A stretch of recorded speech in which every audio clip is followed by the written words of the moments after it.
I never thought I'd be the guy sitting here telling a story like this, but here I am. My name's Mike, and I've been with my wife, Lisa, for about 7 years now. We got married pretty young, and for the most part, I thought things were solid. She's always been a little bitchy, kind of controlling, but I figured that was just her personality. She's smart, attractive, and she always had this way of making herself the center of attention, which I used to find charming. Things started feeling off a few months ago, though. Small things at first, missing texts, late nights that she'd brush off as work stuff, less intimacy, and this weird attitude shift. She'd act annoyed if I asked her where she was or what she was doing. I'd catch her lying about little things like who she was texting or where she was going. I told myself I was paranoid, that maybe I was just overthinking it, but deep down I knew something was wrong. Then, last week, I saw it. I was helping her with some work stuff. She started a side hustle, some online boutique she's been obsessing over, and I was looking over her laptop. I just wanted to check a few details for her, but I saw something that made my stomach tighten. There was a folder with a name I didn't recognize. I opened it and there were pictures. Not just any pictures, pictures of Lisa and some guy. I couldn't believe it. She was in bed with him, half naked, looking completely relaxed, like she was just hanging out with her boyfriend or something. But the real kicker. The guy was none other than her business mentor, a guy I trusted, a guy who's been helping me expand my startup, a guy I always thought was like family. My head spun. How long had this been going on? Were they screwing around the whole time he was giving her advice?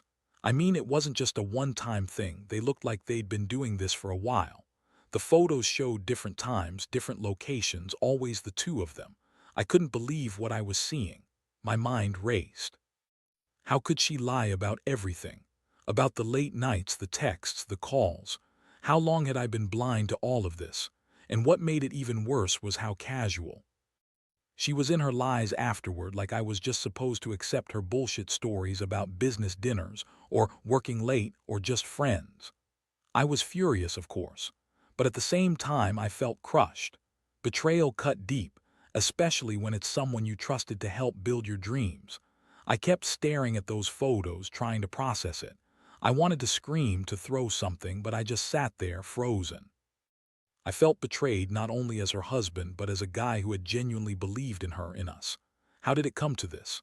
How did the woman I loved turn into someone who would cheat on me with a mentor, someone who I thought was a friend? That night I couldn't sleep.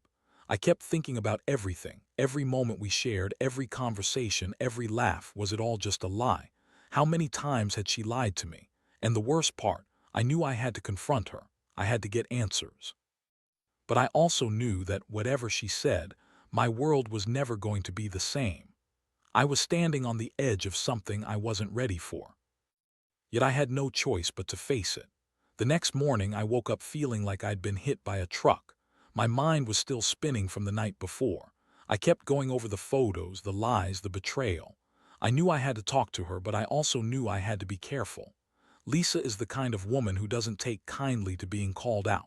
She's bitchy and manipulative, and I knew she'd try to twist everything around to make me look like the bad guy. Still, I couldn't just ignore it. I decided to confront her at breakfast. She was already acting irritated, like I was just an annoyance. I sat down at the table trying to keep my voice steady, but inside I was boiling. Lisa, I started, trying to sound calm, we need to talk. I saw the photos about you and your mentor. I need an explanation. Her eyes flicked up and she gave me that same annoyed smirk she always does when she's about to lie her ass off. What photos? You're imagining things, Mike. Are you sure you're not just jealous or paranoid? I've told you I work with a lot of people. That's part of my business. I felt a surge of anger. Don't play that game with me. I saw the photos, Lisa. You're in bed with him, half naked. The same guy who's been helping you with your startup. How long has this been going on? Weeks? Months? She rolled her eyes, taking a sip of her coffee. Oh, please, those photos could be from 100 different things. Maybe you're just jealous because he's better at helping me grow my business than you are. Honestly, I don't have time for your insecurities, Mike. You're just overreacting. That was her typical tactic: deny, deflect, accuse me of being insecure or jealous. It's what she's always done when caught in a lie, but I wasn't backing down. Don't lie to me, Lisa. I saw the messages, the texts. You've been sneaking around. How long have you two been messing around? She scoffed, finally losing her cool a little. You're crazy. Just because I talk to someone does not mean I'm having sex with him. And those texts, they're just work. You're reading into everything. I swear you're so paranoid, it's exhausting. I clenched my fists. This wasn't just some innocent flirtation. It was something much worse. The way she was defending herself, the way she lied, she knew exactly what she was doing. She was trying to justify her betrayal, and I could see right through her. But it still hurt. It hurt so much I could hardly breathe. I left the table without saying another word. I felt sick, betrayed, and furious all at once. I spent the whole day trying to process what I'd seen and what she'd just told me. I kept asking myself how I could have missed all the signs, how I'd been so blind. I'd always thought she was just a bitchy wife, never imagined she'd cheat with someone who was supposed to be helping us, working in our business. It's like everything I believed in was a lie. Later that day, I decided I needed to see the footage she probably didn't want me to see. Our building has security cameras, especially around the entrance and the conference rooms. I remembered overhearing her talk about some investor presentation she was preparing for this week. Maybe I could find some clues there. I had this strange gut feeling that the footage might reveal even more than I already suspected, like actual proof of everything she was trying to hide. So I went back to the office early that evening, checked the security system logs, and asked the manager to pull footage from the past few weeks. When I finally sat down in the control room and watched the footage, my stomach dropped. There was Lisa, sneaking into the building just after hours, clearly meeting with her mentor. I saw them going into a private conference room. They stayed there for a long time, longer than a work-related meeting should have lasted. I saw them at one point kissing, and I saw her leaning into him, like she was craving something she wasn't getting from me. What made my blood boil was that I also saw her making repeated visits to that room after hours, more than what was appropriate for a mentor-mentee relationship. She was lying to me about her meetings, about her work.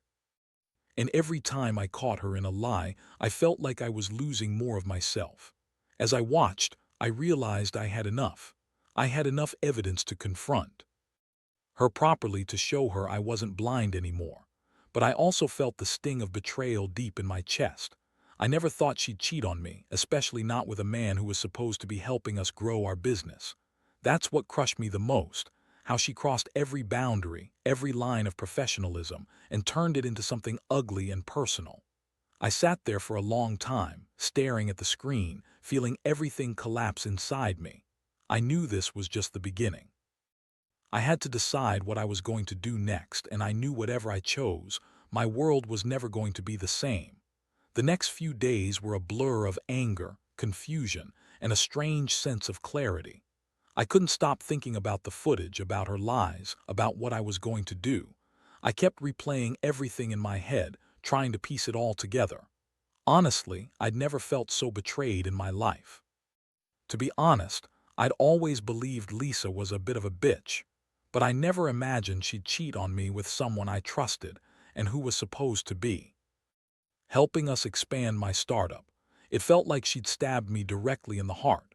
I knew I had to confront her again, but I had no idea how she was going to react. She was the type to lie her way out of anything, spin stories, and turn things around so she was the victim. Still, I couldn't keep pretending everything was fine. I had to hear her explain herself, if she even could. One night I waited until she got home from her business dinner, which I now knew was a lie since she'd been sneaking around with her mentor. She walked into the apartment looking just as bitchy as ever, like she was annoyed I was even there. I didn't waste time. I laid the footage out on the table, pointed at the screen, and told her, "This is what I saw, this is what I found, tell me what the hell is going on." She blinked, then scoffed. "Are you serious, Mike? You're crazy. This is all a setup.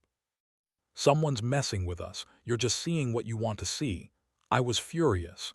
"No, Lisa, I saw everything. You've been sneaking around having sex with your mentor, that's what this is. How long has this been going on? How many nights have you been lying to me?"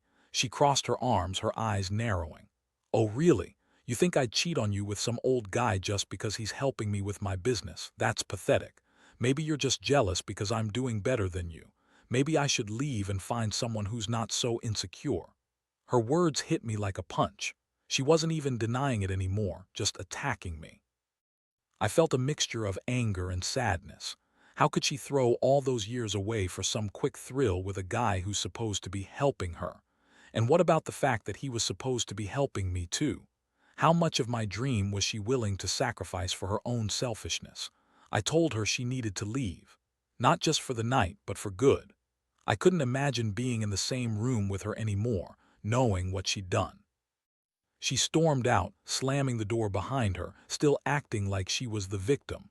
That moment, I felt a strange mixture of relief, heartbreak, and fury, like I'd finally woken up from a nightmare I'd been living in for too long.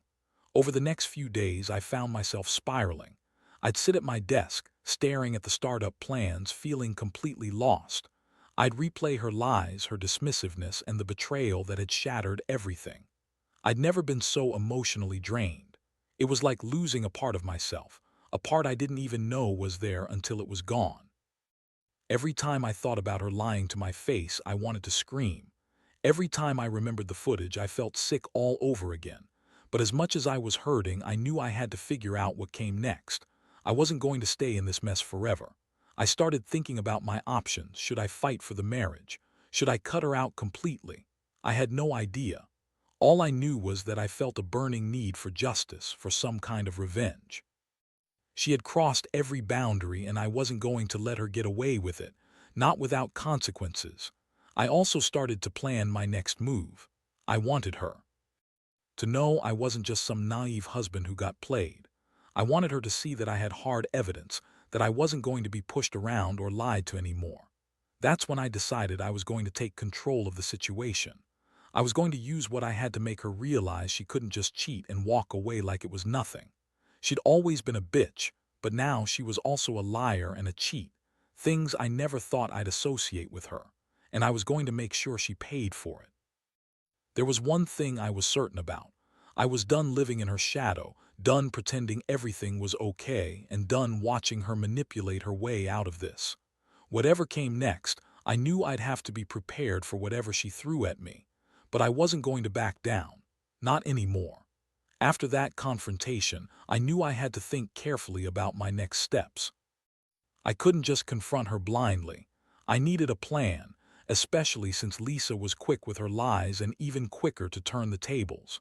I started gathering more evidence, just to solidify what I already knew, but also to protect myself from her manipulations. I kept the footage on a USB drive hidden in my desk drawer, buried between important papers. I wasn't planning to show her everything just yet. I just wanted to be prepared. In the meantime, she continued her bullshit, acting like I was just overreacting, like I was some jealous fool. She kept throwing around excuses, calling me insecure, insisting I was imagining things and that I was turning her into a villain. Honestly, I wanted to punch her in the face every time she did that, but I knew I had to stay calm. I had to be strategic. One night, I slipped the USB into my laptop when she was out with her friends. I watched the footage again, analyzing every second. I realized that her visits to the office weren't just casual meetings. They were planned, secret rendezvous. She was sneaking around, hiding things, and I was starting to see how deep her betrayal went. It wasn't just about her sleeping with her mentor. It was about how she'd crossed every boundary I ever thought was sacred. I also started digging into her phone. I knew I shouldn't, but I couldn't help myself. I needed to see what she was hiding, what lies she was spinning. I found more texts, flirty, inappropriate messages with her mentor, things that proved it was more than just professional mentorship.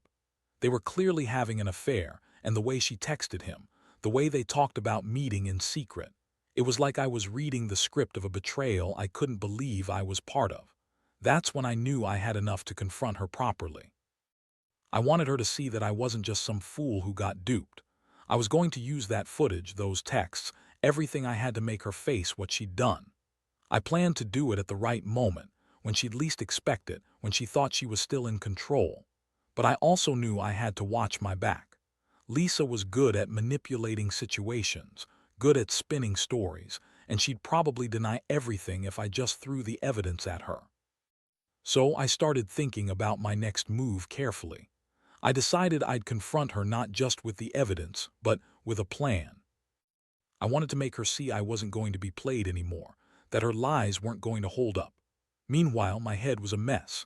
I kept asking myself how I had missed all the signs, how I'd been so blind to her lies. I kept reliving moments when she dismissed me, when she was bitchy or condescending, and I wondered how much of our life together was just a facade, a lie she'd been telling herself and me. It hit me then that I had to decide if I was going to fight for this marriage or walk away. Honestly, I felt the cold steel of determination setting in. I wasn't going to let her get away with this. I was done being the naive husband who believed in fairy tales. Lisa had crossed every line, and she needed to understand that actions have consequences. I was ready to confront her head-on, to show her I had the proof, and that I wasn't going to be a punching bag anymore. I decided I'd wait for the right moment, when she'd least expect it, and then I'd lay everything out on the table. I'd tell her I knew everything, show her the videos and texts, and demand she come clean. No more lies, no more excuses. I was tired of feeling like a fool. This was her wake-up call, whether she liked it or not. I might be hurt, but I was also angry. And that anger was going to drive me to do what I needed to do.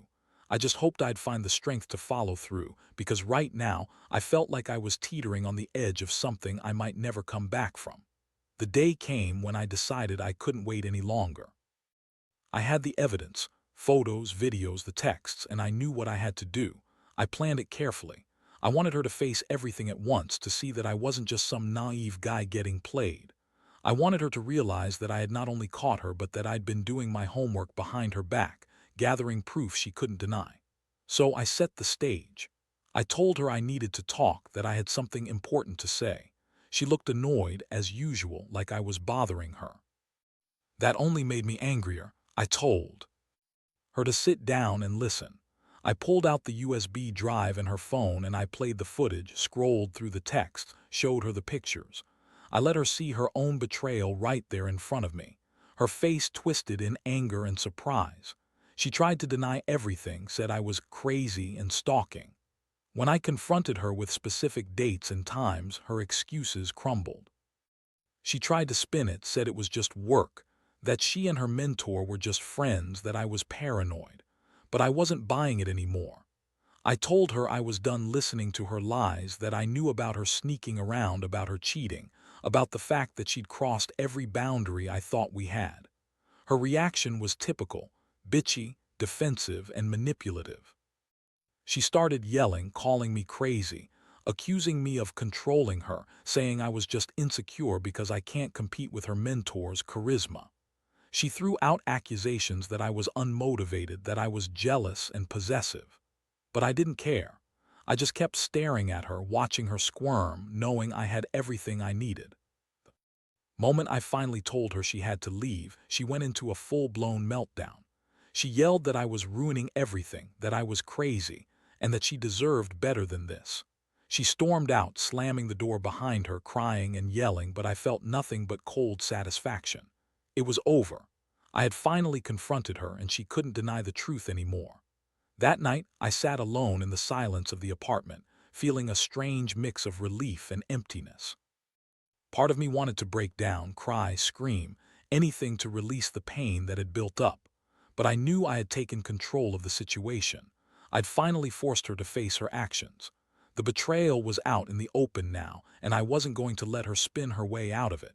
In the days that followed, I felt a strange calm settle over me, mixed with grief.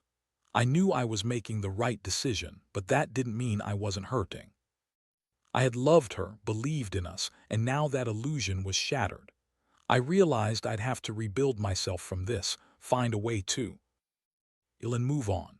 That's what's been hardest, accepting that the woman I thought I knew was actually a stranger, someone capable of crossing every line I never thought she would cross. As I reflect on everything, I realize I've learned a lot. Trust is fragile and betrayal cuts deep. I also learned that sometimes the only way to find justice is to take control, gather evidence, confront the truth, and face the consequences head-on. And while it hurts like hell, I know I'll come out of this stronger. Still, part of me wonders if I'll ever truly heal from this. I guess only time will tell. The aftermath has been a whirlwind of emotions: anger, sadness, relief, and a strange sense of liberation I never expected to feel. I moved out of the apartment, packed my things, and started the process of rebuilding my life from scratch. The hardest part wasn't even the betrayal. It was the realization that I'd wasted so much time believing in something that was never real. That she had crossed every line, lied to my face, and turned our life into a lie. I didn't want to dwell on her anymore, so I focused on the future. I poured myself into work, into my startup, trying to drown out the noise of what had happened. I learned to trust my instincts again, to listen to that voice inside that told me when something was off. The pain still lingers, but I'm slowly learning how to live with it, how to find peace again. Looking back, I see now that what happened was a brutal lesson. Trust is something you build carefully, and betrayal can come from the people you least expect, even those you love. I've come to understand that revenge isn't about hurting her back. It's about reclaiming your own dignity and moving forward, no matter how much it hurts. I didn't want to be the guy who was broken by this, but I also didn't want to pretend it didn't happen. Facing the truth was the only way I could heal. I've also realized that some betrayals cut so deep that you can't fix what's broken. Sometimes, you just have to let go. I know now I deserve better, and I won't settle for someone who crosses every boundary, who manipulates and who lies. I've started rebuilding my confidence, my sense of self-worth, and I'm learning to trust again, slowly, carefully, but surely. To anyone reading this who might be going through something similar, don't ignore the signs. Don't let anyone make you feel like you're overreacting or paranoid. Trust your gut. When someone crosses every boundary, it's not just about cheating or lying, it's about the fundamental respect you deserve. And no matter how much it hurts, facing the truth is the only way to truly move on. I don't regret confronting her, even if it was painful. It was necessary, because now I can finally start healing. I can finally look in the mirror and know that I did what I had to do, that I faced the darkness and came out the other side stronger. And someday, I'll find someone who values honesty, loyalty, and respect, someone who won't betray me the way she did. Until then, I'll keep moving forward, one step at a time.